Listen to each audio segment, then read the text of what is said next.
สูตรเพื่อนนะมั้งอาร์ตอันนี้ใส่ท่าเป็น กินข้าวกับเกือบหน่อยหนึ่ง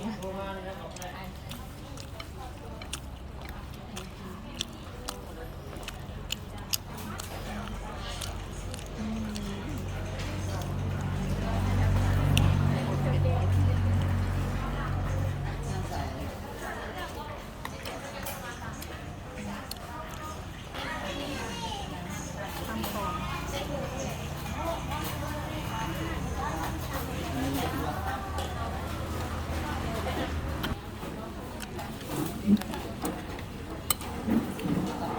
ตำหรือยำ